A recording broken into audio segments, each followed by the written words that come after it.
मैं सुभाष, मैं संस्कृत कक्षा अध्यापक। मैं आपको बच्चों से संधि के विषय के बारे में आपको जानकारी दूँ। देखिए, संधि संधि में होता है सम और धी। ये दो वर्ण होते हैं, सम और धी। यानी संधि कहते किसे हैं? संधि कहते हैं वर्णानाम मेलनम संधि। जहाँ दो या दो से अधिक वर्णों का आपस में मेल होगा वही संधि होगी। अगर वर्णों का मेल होगा संधि होगी, अगर पदों या शब्दों का मेल होने पर संधि नहीं बनेगी, समास बन जाएगा। ये चीज ध्यान में रखना है।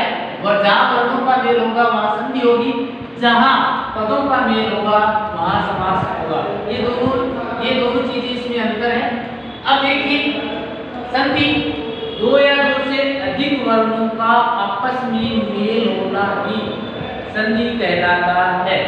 अब संधि में देखिए, अपन उदाहरण के लिए चले, जैसे पर्यावरण है तो परि जोड़ आवरण, परि जोड़ आवरण। परि मानी चारों, आवरण मानी ढका हुआ। अपने चारों ढके हुए आवरण को ही पर्यावरण कहते हैं। यानी सार्थक शब्द और निरर्थक शब्द दोनों में संधि हो सकती है। कहने का भाव ये, पदांत पद होगा तो भी संधि हो सकती है, और अगर अपदांत होगा तो भी उसमें संधि हो सकती है। संधि के मुख्यतः तीन भेद माने गए हैं। अक्ष संधि, इसको हिंदी में कहते हैं स्वर संधि, दूसरी है हल संधि, इसको कहते हैं व्यंजन संधि, और तीसरी है विसर्ग संधि। अक्ष संधि के अंतर्गत क्या होते हैं? अक्ष किसको कहते हैं? अक्ष कहते हैं स्वरों को। अक्ष किसको कहते हैं? स्वरों को। स्वर मुख्यतः कितने होते हैं? 13 होते हैं। तो देखिए, दो वर्णों का आपस में मेल होना ही, दो वर्णों का आपस में मेल होना किसके अंतर्गत आएगा? अक्ष संधि के अंतर्गत आएगा। अक्ष संधि को ही हिंदी भाषा, हिंदी में स्वर संधि कहते हैं। जैसे अपन उदाहरण के तौर पर लें, विद्यालय, विद्या जोड़ आलय है, ये बन जाएगा विद्यालय है। विद्या जोड़ आलय, ये बन जाएगा विद्यालय। विद्या जोड़ आलय, ये बन गया आपके विद्यालय। अब देखिए, दाम में क्या है? आ, और ये क्या है? आ। यानी दो आपस में स्वर वर्णों का इसमें मेल हो रहा है। आगे चलिए, हल संधि, इसमें दो वर्णों का एक स्वर व्यंजन या एक व्यंजन वर्णों का आपस में मेल होने पर व्यंजन संधि या हल संधि मानी गई है। जैसे अपन उदाहरण के लिए लें तो जगदीश है, जगत जोड़ ईश है। जगत माने संसार, ईश माने मालिक। जो संसार का मालिक है वो क्या कहलाता है? जगदीश कहलाता है। लेकिन तय है, ये हलंत वर्ण है, तो ये कौन सा वर्ण हो गया? हल वर्ण। और ये ही है, ये हो गया एच। इन दोनों का मेल हो गया तो ये हो गया आपकी व्यंजन और स्वरों का मेल होने पर क्या हो गया? हल संधि। विसर्ग संधि के अंतर्गत, विसर्ग संधि के अंतर्गत आता है वर्ण का विसर्ग में बदल देना। जैसे नमस्ते, नमस्ते को अपन संधि विच्छेद लेंगे तो ये बन जाएगा नमः जोड़ ते। कहने का मतलब ये है कि जहां पर आपको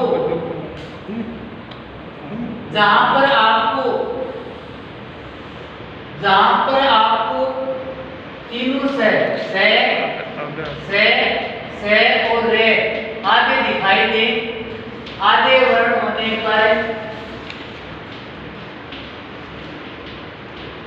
होने पर वहां विसर्ग संधि मानी जाती है। अब देखिए, अपन ये तो अपन तीन कुछ एक प्रैक्टिकल बातें टॉपिक से जुड़ने के लिए। अब देखिए, अपन पहले शुरू करेंगे अक्ष संधि। अक्ष संधि के अंतर्गत अक्ष संधि के मुख्यतः 7 भेद माने गए। अक्ष संधि, अक्ष या स्वर संधि,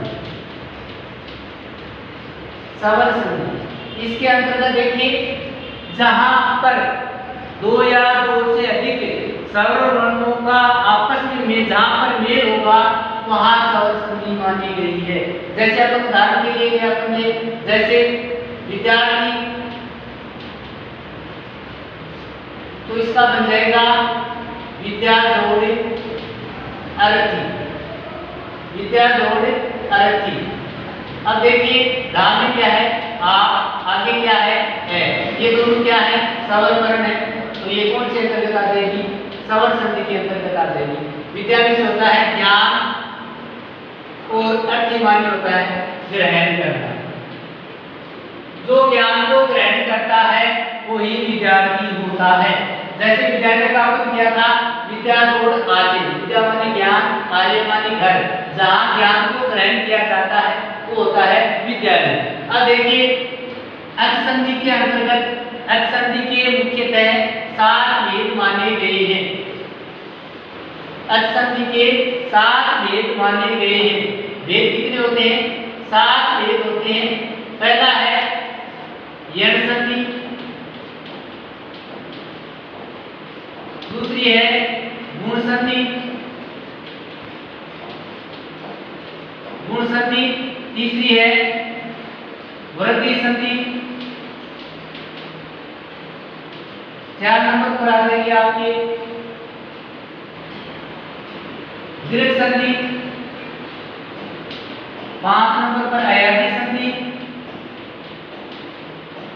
6 नंबर पर आ जाएगी पारलू और कुबल। ये 7 संधि ये अपनी 9th और 10th के कोर्स में चलती है। एक संधि और होती है प्रकृति भाव संधि, वो हमारे कोर्स में नहीं चलती। वैसे तो उनके 8 भेद होते हैं, लेकिन अपने कोर्स के अकॉर्डिंग इसमें 7 भेद मानते हुए अपन इसका अध्ययन करेंगे। अब देखिए यण संधि है, गुण संधि है, वृद्धि संधि है, दीर्घ संधि है, अयाधी संधि है, पारलू और कुबल। अपन अब उदाहरण अब आगे अपन लेके चलेंगे। अब एक संधि के बारे में अपन पढ़ेंगे। तो इस संधि के अंतर्गत देखिए पहली संधि का अपन लेंगे यण संधि। पहली संधि है अपनी यण संधि, यण संधि। यण संधि देखिए संस्कृत में 14 तो माहेश्वरी सूत्र होते हैं, माहेश्वरी माहेश्वरी सूत्र 14 होते हैं और उनसे प्रत्याहार बनते हैं। प्रत्याहार 42 प्रत्याहार बनते हैं जो कि अपने को संधि निर्माण करने में बहुत सी हमारी मददगार होते हैं, सहायक होते हैं। अब देखिए ये तो अपने को लेवल की बात नहीं है, और ये तो आपको समझाने के लिए बता दें कि माहेश्वरी सूत्र होते हैं और प्रत्याहार 42 होते हैं। ये प्रत्याहार संधि में बनाने में सहायक होते हैं। अब देखो एक सूत्र होता है, सूत्र है कोएनची, कोएनची, कोएनची। ये सूत्र ये कहता है इक के स्थान पर, इक के स्थान पर, इक के स्थान पर यण आदेश, यण आदेश हो जाना आगे कोई भिन्न स्वर हो तो, भिन्न स्वर दूसरा कहते हैं अपन असवर्ण या असमान स्वर हो तो वहां यण संधि मानी जाती है। अब देखो आपकी ये सूत्र इतने बड़ा मायने नहीं रहता जितना आप इसको ट्रिक से समझेंगे। जैसे एक प्रत्याहार है और यण प्रत्याहार है। प्रत्याहार कहते हैं और जो प्रत्याहार होते हैं उनमें देखिए 2 प्रत्याहार होते हैं, एक और यण। एक प्रत्याहार में आते हैं ई बड़ी ई, उ बड़ा उ, री बड़ी री और री। और यण प्रत्याहार में आते हैं ये वे रे ले,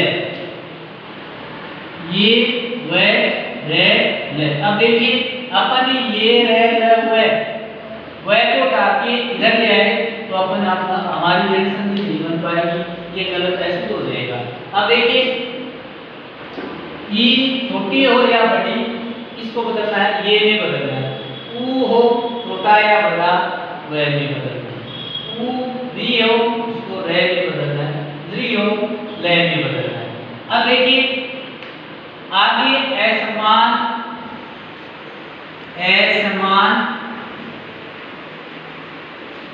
ओब्लिक भिन्न या असवर्ण वर्ण होने पर यण संधि मानी जाती है। ये शर्त पूरी होगी तो ही यण संधि होगी। अगर ये शर्त पूरी नहीं होगी तो अपन यण संधि की कोई भी कल्पना नहीं कर सकते कि ये यण संधि है। अब देखिए इन्हीं के स्थान पर ये जो शर्त पूरी होगी ये साथ में जुड़े होगी, इनको अपन इसके साथ बदलेंगे। आगे अगर कोई असमान या भिन्न वर्ण होने पर ये संधि इसके अंतर्गत है। अब देखिए मैं आपको एक उदाहरण देता हूं।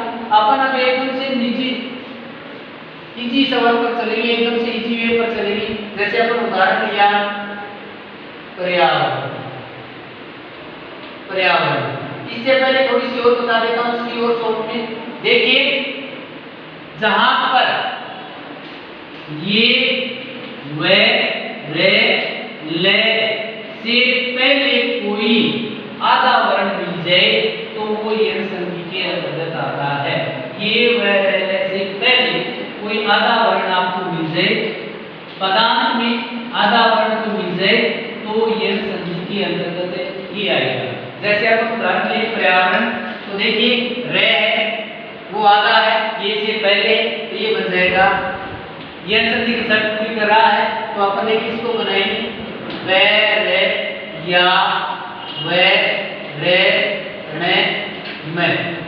अब देखिए ये से पहले आधा वर्ण है, यण संधि की शर्त पूरी कर रहा है, तो शर्त पूरी कर रहा है तो अपन देखिए इसको बनाएंगे पे रे, ये से आपको निकालेंगे, ये आधा हो जाएगा आ वे रे णे में पर्यावरण।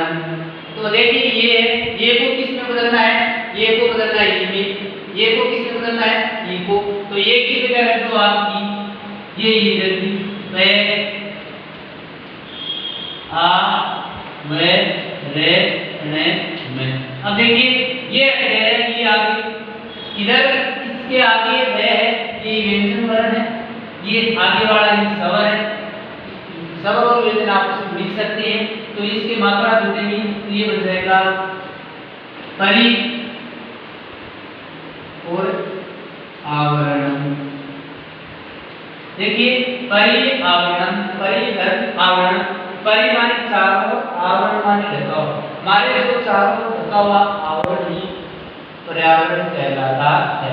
हमारे चारों ओर से ढका हुआ आवरण, देखो परि का हो जाएगा चारों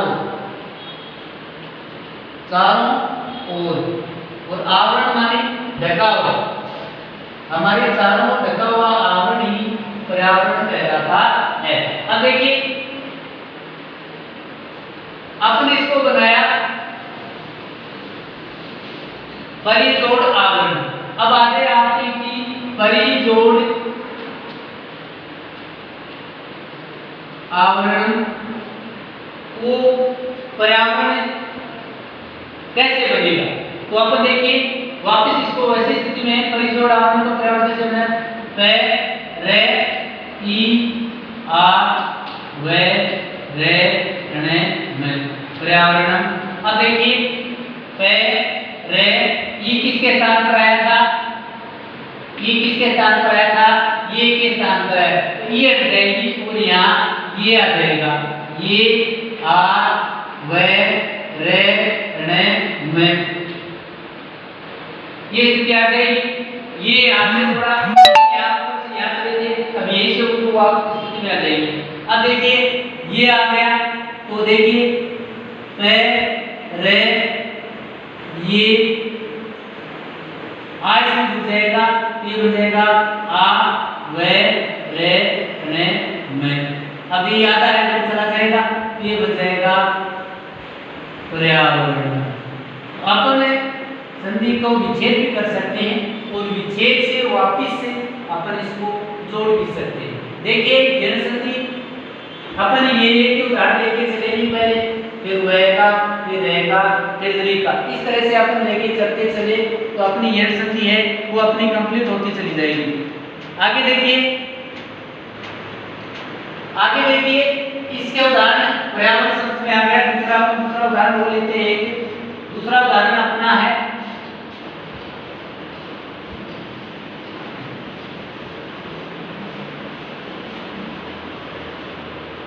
जैसे प्रत्येकम। अब देखो प्रत्येक ये हिंदी में आ गया, अगर मैंने सवाल में लगा दिया या दूसरे लगाते तो ये संस्कृत में आ जाएगा प्रत्येकम। अब देखिए चेक करेंगे, तय आधा है, ये है, ये से एक को निकाले आधा बन जाएगा एकम, ये स्थिति आ जाएगी। अब देखिए ये से पहले आधा वर्ण है तो कौन सी संधि में आ जाएगा, यण संधि के अंतर्गत आ जाएगा। तो देखिए ये है तय, ये को किस में बदलना है, ई में बदलना है। आगे देखिए ये स्थिति आ जाएगी, ये इसमें जुड़ जाएगा, ये व्यंजन वर्ण है, ये स्वर और व्यंजन को आपस में जोड़ेंगे, ये बन जाएगा प्रति जोड़ एकम। प्रति मानी हर प्रत्येक की बात एक, हर मानी प्रत्येक, प्रति एकम हर प्रत्येक की बात एक, तो ये बन जाएगा प्रति जोड़ एकम। तो अब देखो प्रति जोड़ एकम को वापस जोड़ेंगे तो वही स्थिति वापस आ जाएगी, प्रति जोड़ एकम प्र ते ई ए ए मैं, इसको अपन जोड़ेंगे तो देखिए प्र ते ये को किसमें जोड़ा, बदला ये में ई ए मैं, इसमें आता है बन जाएगा पर ते, ये इसको अपन जोड़ेंगे ये बन जाएगा एकम, प्रति जोड़ एकम। आगे देखिए इसी तरह से अपन आसानी से इस संधि को बना सकते हैं।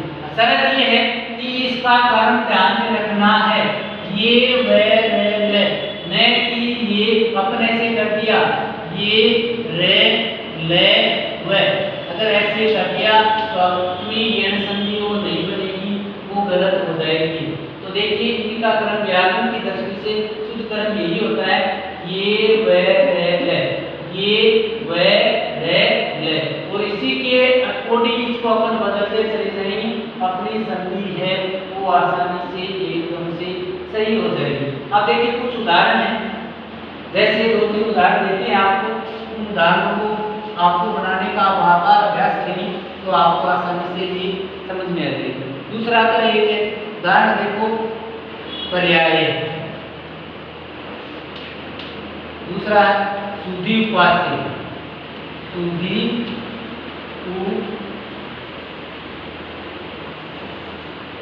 सुधयु उपास्य है आपकी प्रत्येकम हो गया, है याद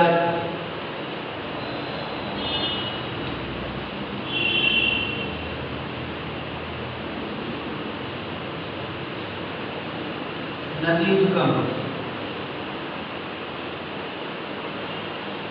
इत्यादि, यद्यपि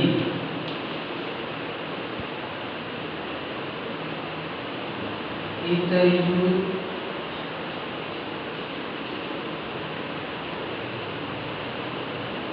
थाय,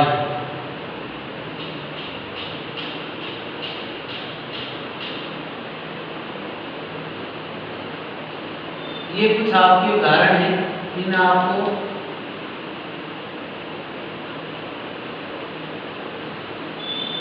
ये उदाहरण ये आपको बनाने हैं, ये आपके लिए आपका अभ्यास करेंगे, इनको बार-बार अभ्यास करेंगे तो ये आपका आसानी से सरल हो जाएगा। देखिए आपने संधि के बारे में पढ़ा था, संधि के मुख्य कहते किसे हैं, कितने भेद होते हैं और किस किस से चले। जैसे संधि किसे कहते हैं, दो वर्णों का आपस में मेल, वर्णानाम मेलनम, जहाँ वर्णों का मेल होगा संधि होगी।